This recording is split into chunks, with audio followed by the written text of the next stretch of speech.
लोहा यदि एक बार पारस को छूकर सोना हो जाए तो फिर उसे चाहे मिट्टी के भीतर दबाए रखो चाहे कूड़े में फेंक दो, रहेगा वह सोना ही।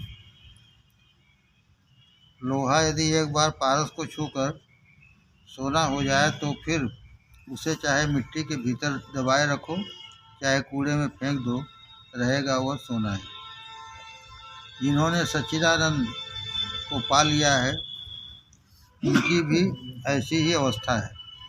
वे लोग संसार में रहें या वन में, उन्हें दोष स्पर्श नहीं होता।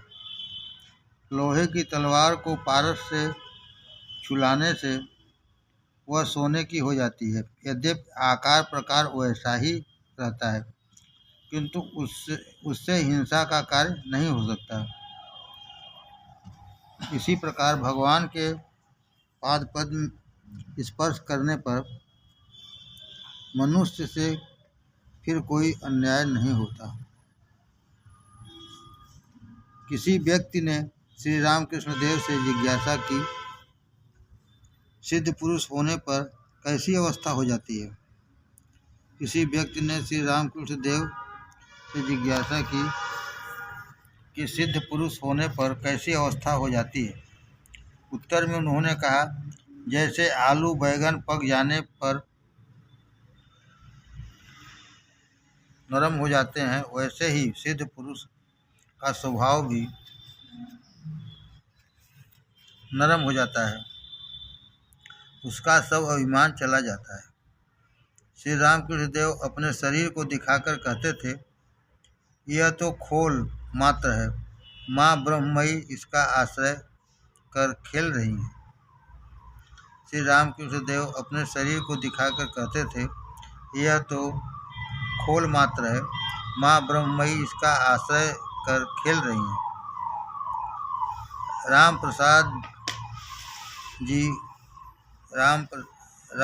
प्रसादी गाना जब सुनो तब नया ही मालूम होता है, इसका कारण क्या है जानते हो? राम प्रसादी गाना जब सुनो तब नया ही मालूम होता है, इसका कारण क्या है जानते हो? राम प्रसाद जी जब गाना रचते थे तब उनके हृदय में माँ ब्रह्ममयी साक्षात विराजती थी।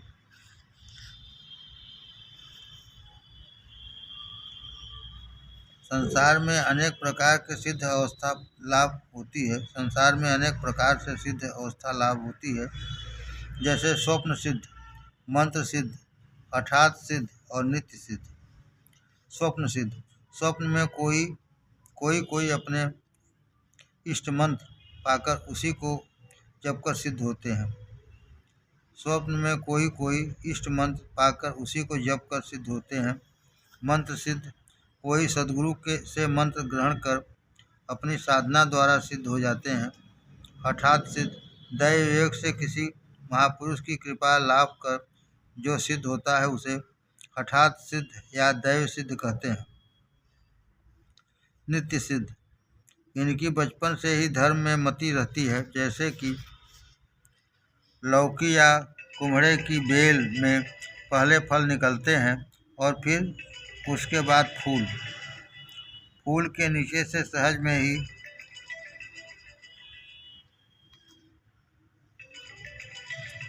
ही जल निकल जाता है, ठहरता नहीं। वैसे ही मुक्त पुरुषों के पास जो रुपए पैसे आते हैं वे ठहरते नहीं, तुरंत उठ जाते हैं, उनमें विषय बुद्धि बिल्कुल नहीं रहती। पुल के नीचे से सहज में ही जल निकल जाता है, पुल के नीचे से सहज में ही जल निकल जाता है, ठहरता नहीं। वैसे ही मुक्त पुरुषों के पास जो रुपए पैसे आते हैं वे ठहरते नहीं, तुरंत उठ जाते हैं, उसमें विषय बुद्धि बिल्कुल नहीं रहती। जो ध्यान सिद्ध होते हैं मुक्ति तो उनके पास ही है। जो ध्यान सिद्ध होते हैं मुक्ति तो उनके पास ही है। ध्यान सिद्ध किसको कहते हैं जानते हो? जो ध्यान में बैठते ही भगवत भाव में डूब जाते हैं। ध्यान सिद्ध किसको कहते हैं जानते हो? जो ध्यान में बैठते ही भगवत भाव में डूब जाते हैं। मुक्त पुरुष संसार में कैसे रहते हैं जानते हो? मुक्त पुरुष संसार में कैसे रहते हैं जानते हो? पनडुब्बी चिड़िया के समान जो पानी में रहती तो है, परंतु उसके बदन पर पानी नहीं लगता। जब कभी थोड़ा लगता भी है तो एक बार बदन झाड़ देने से तत्क्षण सारा पानी गिर जाता है। जहाज किसी भी दिशा में क्यों न जाए, कंपास दिग्दर्शक यंत्र की सुई उत्तर दिशा ही दिखाती है। इस कारण जहाज को दिशा भ्रम नहीं होता। इसी प्रकार मनुष्य का मन यदि भगवान की ओर रहे इसी प्रकार मनुष्य का मन यदि भगवान की ओर रहे तो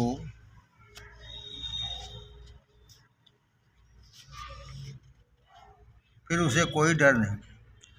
चकमक पत्थर यदि 100 वर्ष भी जल में पड़ा रहे तो भी उसकी अग्नि नष्ट नहीं होती। उसे जल से उठाकर लोहे से ठोंकते ही उसमें से आग निकल आती है। इसी प्रकार ठीक ठीक विश्वासी भक्त हजारों कुसंगों में भी पड़ा रहे इसी प्रकार ठीक ठीक विश्वासी भक्त हजारों कुसंगों में भी पड़ा रहे तो भी उसका विश्वास और भक्ति किसी प्रकार नष्ट नहीं होती। भगवत प्रसंग होते ही वह तत्क्षण फिर भगवत प्रेम में से उन्मत्त हो जाता है। जिसकी जैसी भावना होती है उसे सिद्धि भी वैसी ही मिलती है। ऐसा कहते हैं कि चपड़ा नील भ्रमर का चिंतन करते करते स्वयं भी नील भ्रमर बन जाता है। इसी प्रकार जो सच्चिदानंद का चिंतन करता है वह स्वयं आनंदमय हो जाता है। शराबी नशे में मत्त होकर जैसे कमर में पहनने वाली धोती सिर पर बांधता है और कभी बगल में दबाकर घूमता है, सिद्ध महात्माओं की भी बाहरी अवस्था प्रायः इसी प्रकार की होती। शराबी नशे में मत्त होकर जैसे कमर में पहनने वाली धोती सिर पर बांधता है और कभी बगल में दबाकर घूमता है, सिद्ध महात्माओं की भी बाहरी अवस्था प्रायः इसी प्रकार की होती। अहंकार कैसा है जानते हो?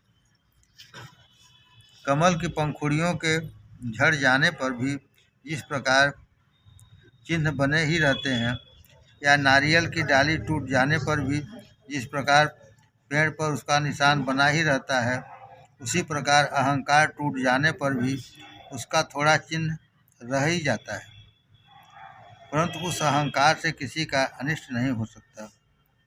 उससे खाना पीना सोना आदि साधारण कर्म छोड़कर अन्य किसी प्रकार के कर्म नहीं हो सकते। जैसे आम पकने पर आप डाल से गिर जाता है, वैसे ही ज्ञान लाभ होने पर आत्माभिमान आप चले जाते हैं। जबरन जाति धर्म का त्याग करना ठीक नहीं। गुण 3 प्रकार के हैं, तत्व रज सत्व रज और तम। इन तीनों में से एक भी परमात्मा के निकट नहीं पहुंचा सकता। गुण 3 प्रकार के हैं, सत्व रज और तम। इन तीनों में से एक भी परमात्मा के निकट नहीं पहुंचा सकता। इस पर एक दृष्टांत सुनो। एक आदमी जंगल की राह से जा रहा था। इतने में 3 डाकुओं ने आकर उन्हें पकड़ लिया और उनके पास जो कुछ सामान था वह सब लूट लिया। फिर उन डाकुओं में से एक ने कहा, इसको रखकर और क्या होगा? यह कहकर वह खड्ग उठाकर उस आदमी को मारने चला। तब दूसरे डाकू ने आकर कहा, इसे मारो मत, मारने से क्या होगा, इसके हाथ पैर बांध कर यहीं छोड़ दो। अंत में सब ने उसके हाथ पैर बांध कर उसे वहीं छोड़ दिया। थोड़ी देर में उन्हीं में से तीसरा डाकू लौटकर उससे बोला, अरे तुमने कितनी चोट खाई, आओ अब मैं तुम्हारा बंधन खोल देता हूँ। डाकू ने तत्काल उस आदमी का बंधन खोल कर कहा, मेरे साथ आओ, मैं तुम्हें रास्ता बतला देता हूँ। फिर रास्ते के समीप आकर उसने कहा, देखो उस रास्ते से तुम अपने घर पहुँच जाओगे। तब वह आदमी उस डाकू से कहने लगा, आपने मुझे प्राण दान दिया, आप मेरे घर चलिए। डाकू ने कहा, नहीं, मैं वहाँ नहीं आ सकता। लोगों को मेरा पता लग जाएगा। मैं केवल रास्ता बदला कर लौट जाता हूँ। पहले डाकू को तमोगुण समझो, दूसरे को रजोगुण और तीसरे को सत्वगुण। मुक्त पुरुष संसार में किस प्रकार रहते हैं जानते हो? जैसे आंधी से उड़ती हुई पत्तल, उसकी अपनी कोई इच्छा या अभिमान आदि नहीं रहता। हवा उसको उड़ाकर जिस ओर ले जाती है उसी ओर चली जाती है, कभी कूड़े के ढेर पर तो कभी अच्छी जगह। श्री रामकृष्ण देव कहते थे, गुरु, कर्ता और बाबा ये तीनों शब्द मेरे शरीर में कांटे से चुभते हैं। श्री रामकृष्ण देव कहते थे, गुरु, कर्ता और बाबा ये तीनों शब्द मेरे शरीर में कांटे से चुभते हैं। ईश्वर ही करता है, मैं करता नहीं हूँ। वे ही यंत्री हैं और मैं यंत्र हूँ। धान बोने से अंकुर पैदा होता है, परंतु उसी धान को सिद्ध करके उबाल कर बोने से उसमें अंकुर नहीं उगता। इसी प्रकार जो लोग सिद्ध हो गए हैं, जिनको आत्मज्ञान हो गया है, उन्हें इस संसार में फिर जन्म नहीं लेना पड़ता।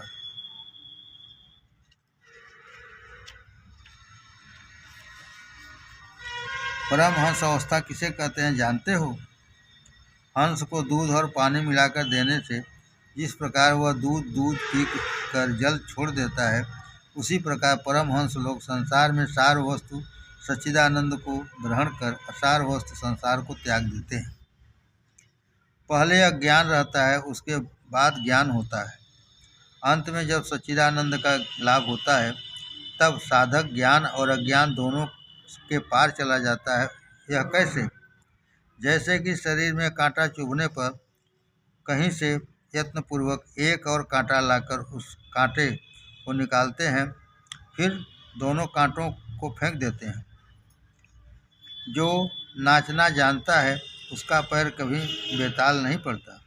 इस मनुष्य ने सिद्धि लाभ किया है, अर्थात जिसे ईश्वर का साक्षात्कार हो चुका है, उससे और किसी प्रकार अन्याय नहीं हो सकता। बृहस्पति जी के पुत्र कच्छ की समाधि भंग होने के बाद जब उनका मन बाह्य जगत में उतरा आ रहा था, तब ऋषियों ने उनसे पूछा, इस समय आपको कैसा अनुभव हो रहा है? उत्तर में उन्होंने कहा, सर्व ब्रह्ममयम ब्रह्म को छोड़ और कुछ भी नहीं देख पाता हूँ।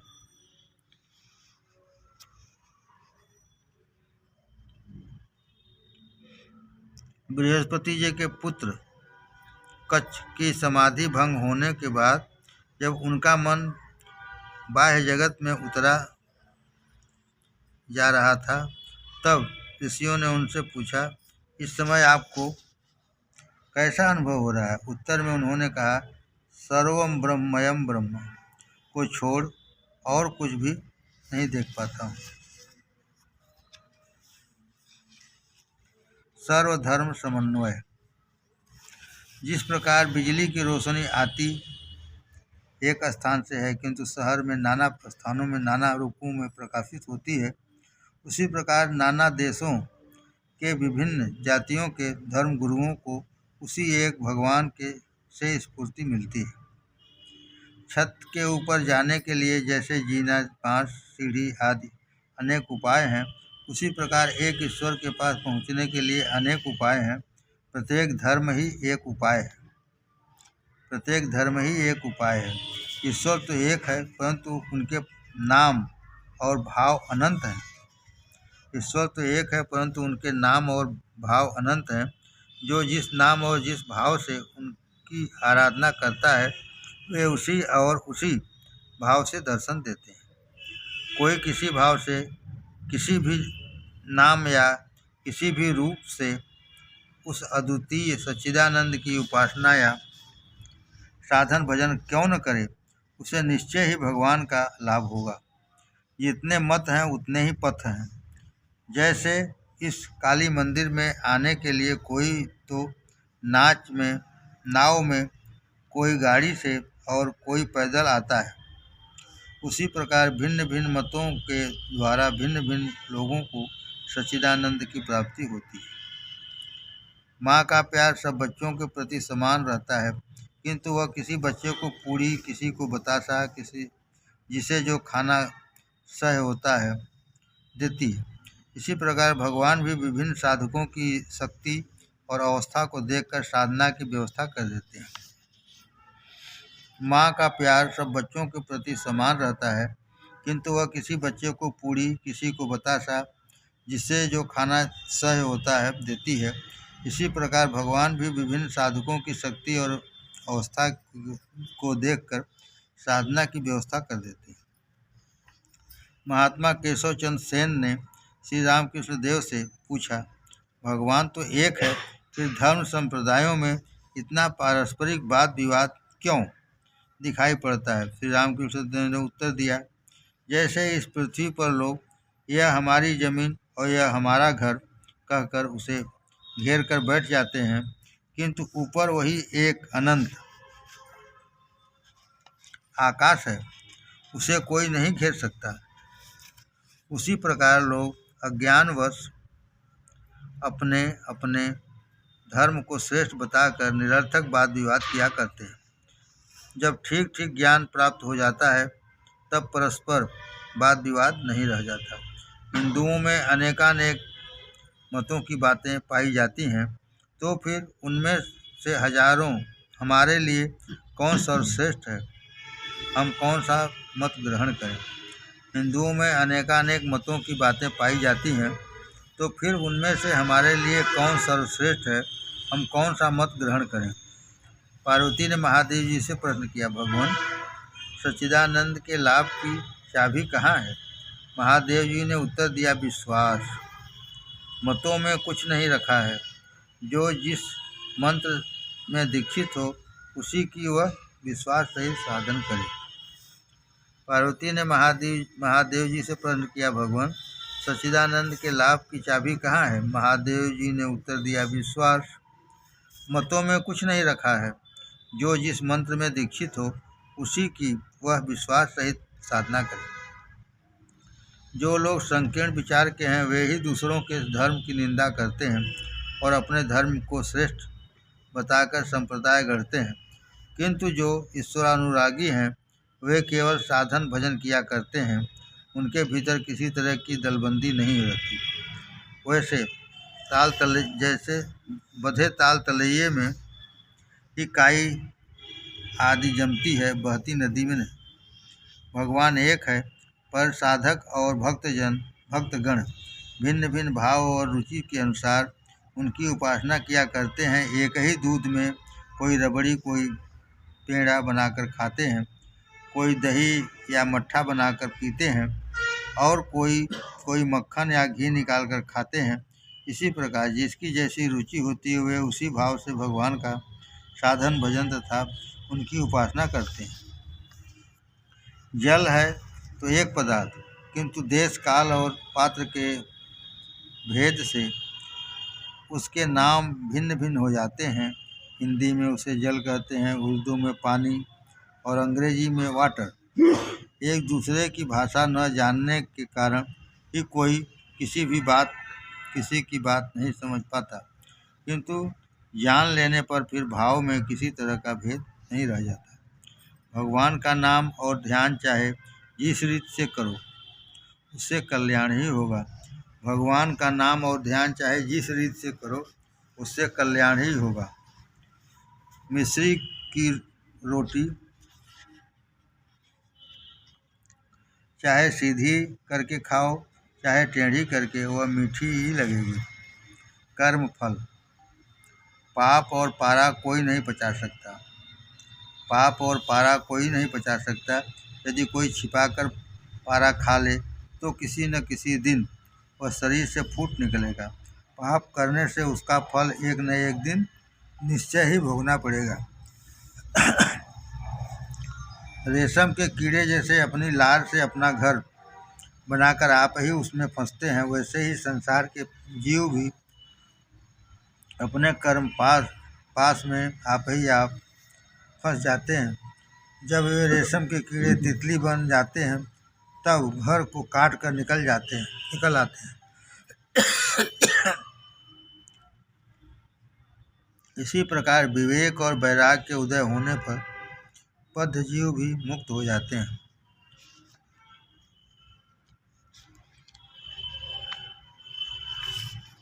युग धर्म। श्री राम कृष्णदेव कहा करते थे, ताली बजाकर प्रातःकाल और सायंकाल हरि नाम भजा करो, ऐसा करने से सब पाप दूर हो जाएंगे। जैसे पेड़ के नीचे खड़े होकर ताली बजाने से पेड़ पर की सब चिड़ियाँ उड़ जाती हैं, वैसे ही ताली बजाकर हरि नाम लेने से देह रूपी वृक्ष पर से सब अविद्या रूपी चिड़ियाँ उड़कर भाग जाती हैं। पुराने समय में सीधा साधा ज्वर हुआ करता था और वह मामूली पाचन आदि के सेवन से अच्छा हो जाता था। आजकल जैसे मलेरिया बुखार है, तो वैसे ही उसका इग्यू मिक्सचर उपचार भी है। प्राचीन काल में मनुष्य योग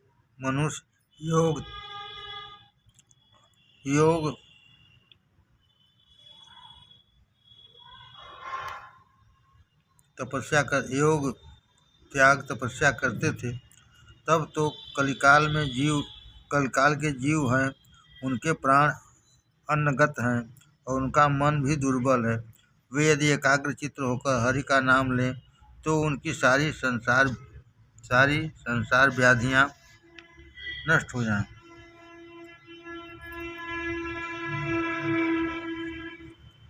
प्राचीन काल में मनुष्य योग त्याग तपस्या करते थे।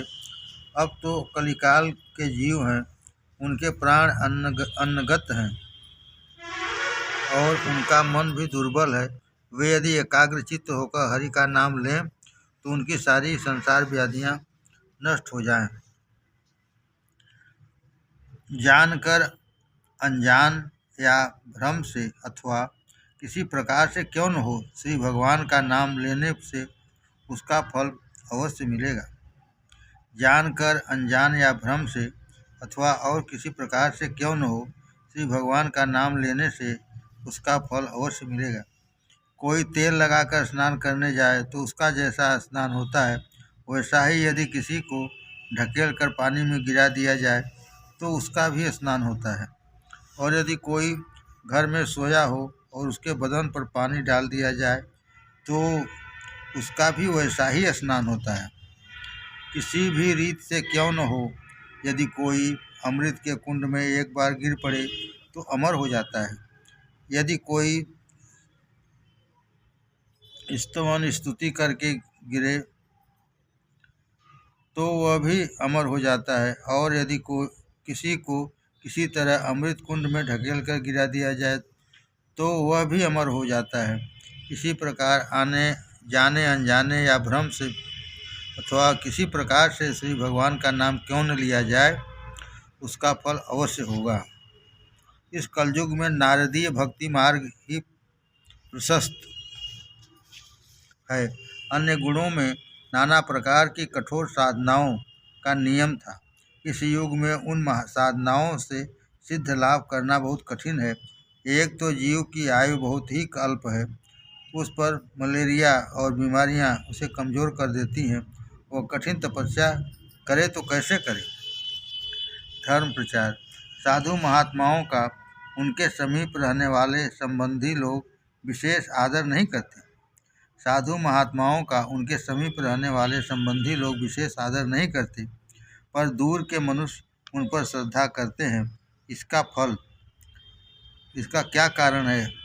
बाजीगर का खेल देखने के लिए उसके घर वाले नहीं जमते, पर दूसरे लोग देखकर अवाक हो जाते हैं। बजरबट्टू के बीज पेड़ के नीचे नहीं गिरते, उड़कर दूर चले जाते हैं और वहीं उगते हैं।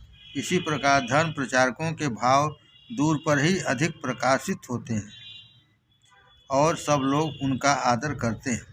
दीपक के नीचे अंधेरा ही रहता है, उसका प्रकाश दूर पड़ता है। इसी प्रकार साधु महात्माओं को उनके आसपास वाले लोग समझ नहीं सकते, दूर रहने वाले उनके भाव से मुक्त हो जाते हैं।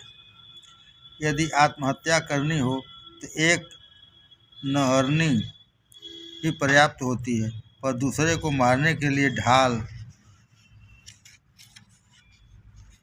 तलवार की आवश्यकता होती है। इसी प्रकार लोक शिक्षा देनी हो तो बहुत से शास्त्र पढ़ने पड़ते हैं और अनेक तर्क युक्तियों से विचार करके समझाना पड़ता है, परंतु खुद को धर्म लाभ केवल एक बात पर विश्वास करने से ही हो सकता है। उस देश में भगवान श्री रामकृष्ण देव की जन्मभूमि में लोग जब धान की नाप तौल करते हैं तब एक आदमी को नापता रहता है एक आदमी तो नापता रहता है और दूसरे पीछे खड़ा रहता है। जब नापते नापते धान के ढेर में कमी होने लगती है तब वह पीछे का आदमी पीछे के ढेर से धान ढकेल कर सामने कर देता है। इसी प्रकार जो लोग सच्चे साधु या भक्त होते हैं उनके ईश्वरीय कथा कीर्तन में कमी होते भीतर से नए नए भाव पैदा होते जाते हैं और इस प्रकार उनके भावों में कमी नहीं होने पाती। जैसे एक आदमी लक्कड़ लाकर कहीं आग जलाकर बैठ जाए तो और 5 व्यक्ति भी आकर वहां बैठकर आग तापने लगते हैं, वैसे ही साधु सन्यासी लोग कठिन तपस्या कर भगवान की उपलब्धि करते हैं। फिर उनका संग कर और उपदेश सुनकर बहुत से मनुष्य भगवान में अपना चित्त स्थिर कर लेते हैं। यथार्थ प्रचार कैसे होता है जानते हो? लोगों को भजन के उपदेश न देकर स्वयं ध्यान भजन करें। यथार्थ प्रचार कैसे होता है जानते हो? लोगों को भजन के उपदेश न देकर स्वयं ध्यान भजन करें, तो यह सबसे अच्छा प्रचार होता है। जो स्वयं मुक्त होने की चेष्टा करते हैं वे ही वास्तव में प्रचार करते हैं। जो स्वयं मुक्त हो चुके हैं उनके पास सैकड़ों लोग आप न मालूम कहाँ से आ जाते हैं और उनसे विद्या लेते हैं। इस पर दृष्टांत देते हुए श्री रामकृष्ण देव कहते हैं, फूल खिलने पर भंवरे आप आ जाते हैं।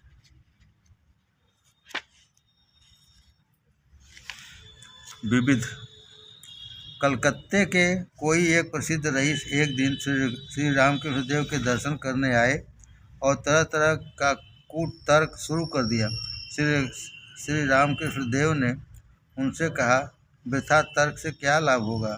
सरलता के साथ श्री भगवान का भजन करते जाओ तो उससे कुछ कल्याण भी होगा। यह बात उस दाम्भिक पुरुष को अच्छी न लगी और वह कह बैठा, आप ही क्या सब कुछ जान चुके हैं? श्री रामकृष्ण देव अति नम्र भाव से हाथ जोड़कर बोले, मैं कुछ भी नहीं जान सका हूँ। यह बात सही है, पर झाड़ू अपवित्र होकर भी जहाँ झाड़ती है उस स्थान को साफ करती है। वन में घूमते घूमते श्री रामचंद्र जी पंपा सरोवर में जब जल पीने को उतरे थे, वे अपना धनुष तीर सरोवर के किनारे जमीन में गाड़ कर रख गए थे। उन्होंने लौटकर देखा तो तीर से बिधा हुआ एक मेढक खून से भीगा हुआ पड़ा है। राम ने बड़े दुखित होकर उससे कहा, तुमने आवाज़ क्यों नहीं दी? आवाज़ देने से हमें पता लग जाता तो तुम्हारी ऐसी अवस्था न होती। मेढक ने कहा, हे राम, जब कोई विपत्ति आ जाती है तब राम रक्षा करो कहकर पुकारते हैं, पर अब वे ही राम जब स्वयं मार रहे हैं तो मैं और किसको पुकारूं? एक साध्वी भगवत परायणा स्त्री संसार में रहकर पति और पुत्र आदि की सेवा करती और भगवान का चिंतन भजन करती थी। किसी बीमारी से एक दिन उसके पति का प्राणांत हो गया। पति की अंत्येष्टि क्रिया पूरी कर उसने अपने हाथ की कांच की चूड़ियाँ तोड़ डाली और सोने का कड़ा पहन लिया। लोगों के पूछने पर उसने उत्तर दिया, मेरे पति की देह अब तक शीशे की चूड़ियों की तरह क्षणभंगुर थी। उनकी अनित्य देह अब चली गई है। अब वे क्षणभंगुर नहीं हैं, नित्य अखंड स्वरूप हो चुके हैं। इसी कारण मैंने कच्ची कांच की चूड़ियाँ तोड़कर सोने का पक्का गहना पहन लिया है। गंगा जल का जल में लेखा नहीं है। श्री वृंदावन की रज का भी धूल में लेखा नहीं और श्री जगन्नाथ देव जी पुरी का महाप्रसाद भी अन्न नहीं है। ये तीनों ब्रह्म स्वरूप हैं। गंगा जल का जल में लेखा नहीं, वृंदावन की रज का भी धूल में लेखा नहीं और श्री जगन्नाथ देव जी पुरी धाम का महाप्रसाद भी अन्न नहीं है। ये तीनों ब्रह्म स्वरूप हैं। समाप्त।